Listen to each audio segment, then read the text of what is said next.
मेरे प्रिय छात्र छात्राओं, पिछले पीरियड में हम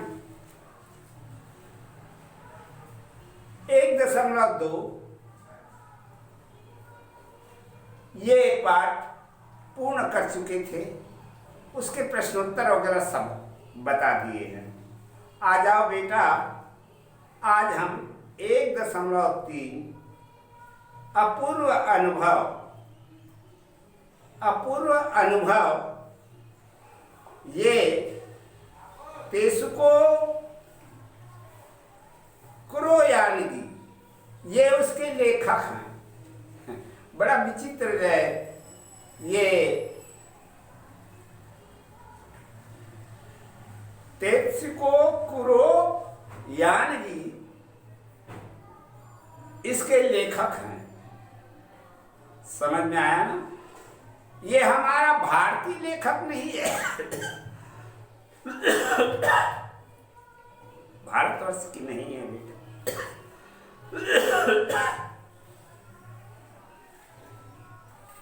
ये है जापान की,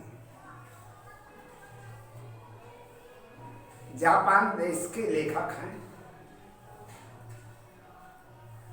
और इनका जन्म देखो, इसके थोड़े से ये दिया है, क्या कहते हैं, परिचय। क्या कहता है?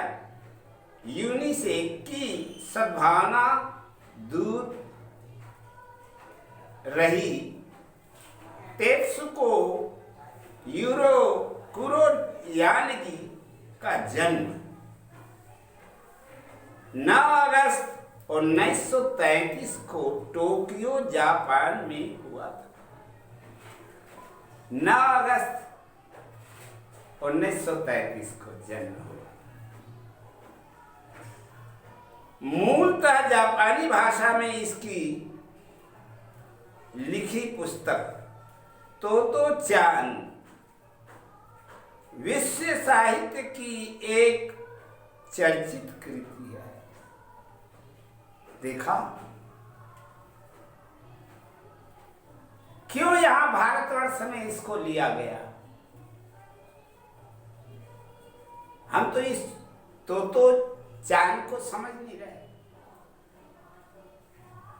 तेत्सुको कुरोयानगी ये बड़े विचित्र नाम है। क्यों यहां सब में इसको प्रवेश दिया गया? तो इसका जो साहित्य है वो विश्व स्तर पर माननीय है। हाँ, इसलिए भारतवर्ष में भी इसकी मान प्रतिष्ठा इज्जत हो रही। मूलतः जापानी भाषा में लिखी गई पुस्तक तोतो चान विश्व साहित्य की एक चर्चित कृत है। इसका अनुवाद विश्व की कई भाषाओं में हो चुका है। यह एक ऐसी अद्भुत स्कूल तोमोए और उसमें पढ़ने वाले बच्चों की कहानी है। इनके लिए रेल के डिब्बे कक्षाएं थी। गहरी जड़ों वाले पेड़ स्कूल थे। स्कूल का गेट, पेड़ की शाखा बच्चों के खेलने के कोने। इस अनोखे स्कूल के संस्थापक थे भी कोबायानी। लेखिका स्वयं स्कूल की छात्रा थी। उन्हीं के बचपन के अनुभवों पर आधारित पुस्तक तोतो चान का एक अंश अपूर्व अनुभव जो अपन पढ़ने जा रहे हैं। समझ में आया? ये उसका संक्षिप्त जीवन परिचय होगा बेटा। अब आते हैं अपूर्व अनुभव क्या है। सभागार में शिविर लगने के 2 दिन बाद तो चांद के लिए एक बड़ा सहारा करने का दिन आया। इस दिन उसे यास्की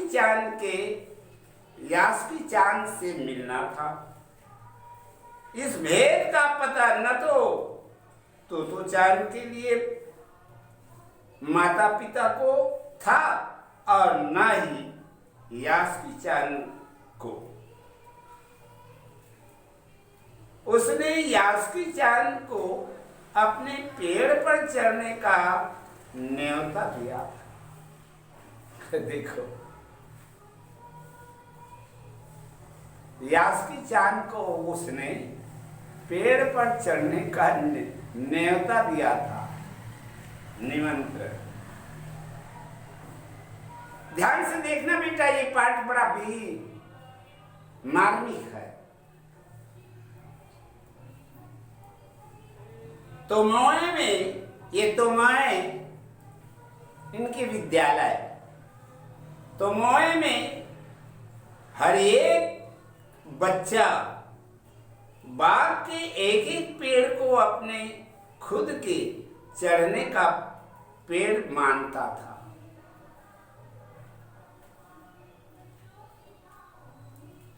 चढ़ने का क्या मानता था? पेड़ मानता था।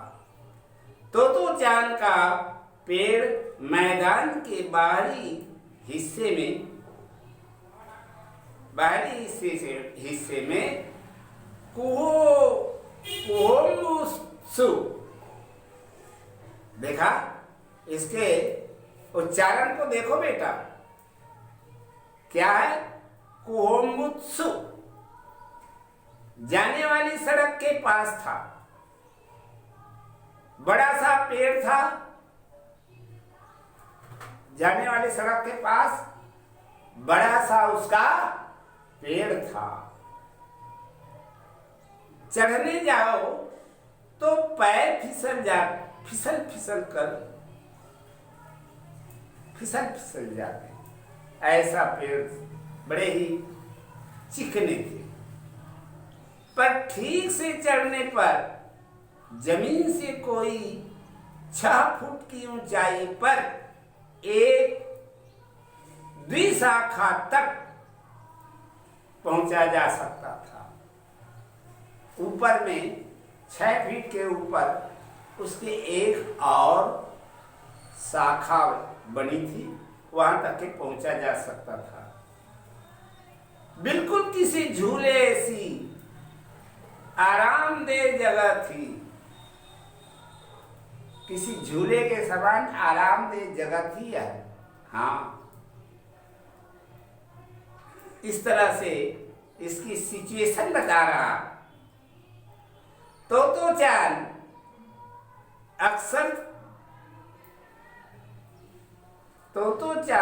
अक्सर खाने की छुट्टी के समय यह स्कूल के बाद ऊपरी चढ़ी मिलती। यहाँ से वह सामने दूर तक ऊपर आकाश को या नीचे सड़क पर चलते लोगों को भी देखा करती।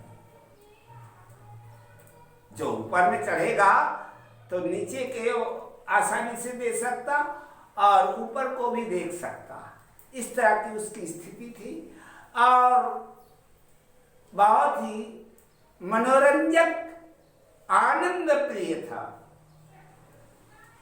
बच्चे अपने अपने पेड़ को निजी संपत्ति मानते थे, देखा ना? स्वाभाविक इनमें गुण था। जो पेड़ था उसी को अपने निजी संपत्ति मानते थे। किसी दूसरे के पेड़ पर चढ़ना हो तो उससे पहले पूरी शिष्टता से माफ कीजिए, क्या मैं अंदर आ जाऊं, पूछना पड़ता था।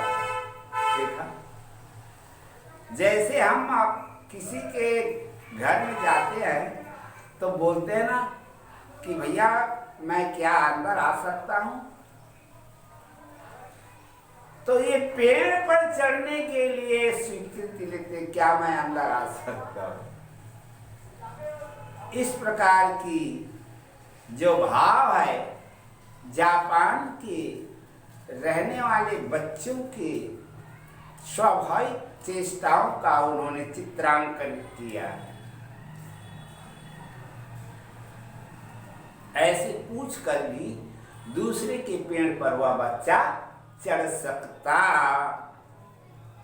यास्की-चान को पोलियो था। एक बालक यास्की-चान, वो विकलांग था पोलियो की, इसलिए वह न तो किसी पेड़ पर चढ़ पाता था और न किसी पेड़ का निजी संपत्ति मानता था। अतः तोतो-चान ने उसे अपने पेड़ पर आमंत्रित किया था। अब ये विकलांग है तो चलो मैं इसको अपने ही पेड़ पर बुलाए लूं, ऐसा कह करके तोतो-चान को उसने अपने पेड़ पर बुला लिया। यास्की-चान जो है,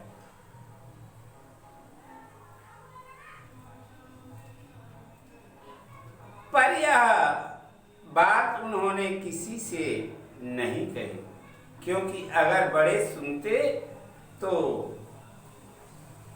जरूर लौटते। किन भावनाओं को लेकर के इस प्रकार का उक्ति कही गई है, मार्मिक भावनाएं हैं। इनको साहित्यकार ने साहित्य में स्थान किस लिए दिया, इसको भली बात समझ।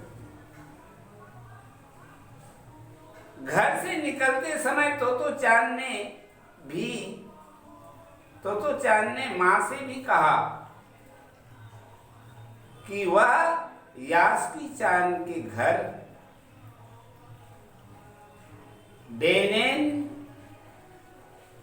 डेनेन-साकू जा रही है।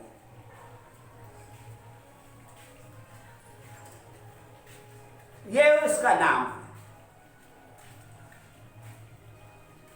डेनेन-साकू। चूंकि वह झूठ बोल रही थी, इसलिए उसने भी की आंखों में नहीं झांका।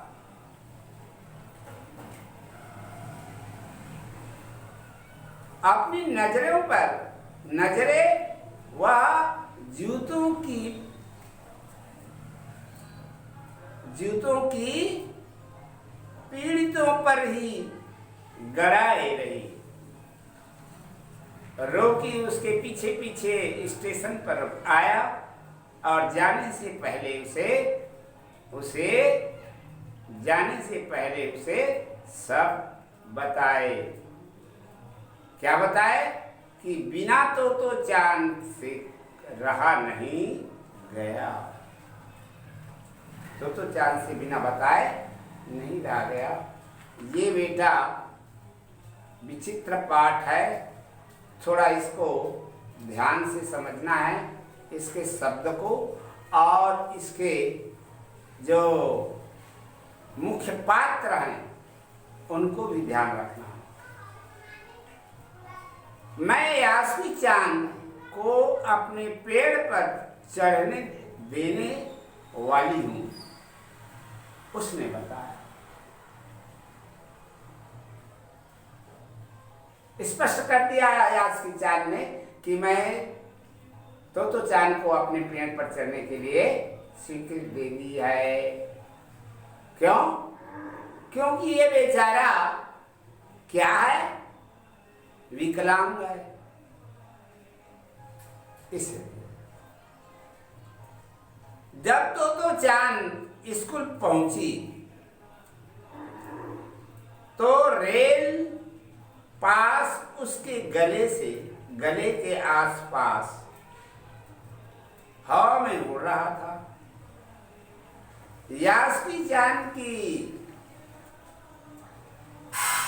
यास्की-चान से उसे मैदान में क्यारियों के पास मिला। गर्मी की छुट्टियों के कारण सब सूना पड़ा था। यास्की चांद उसके कुल जमा कर ही वर्ष का एक तोतो चांद को वह अपने ही बहुत बड़ा लगता था। इस तरह से बेटा शेष अगले पीरियड में पढ़ाएंगे। इसको अच्छे से अध्ययन करके आना, तब ये समझ में आएगा। ठीक।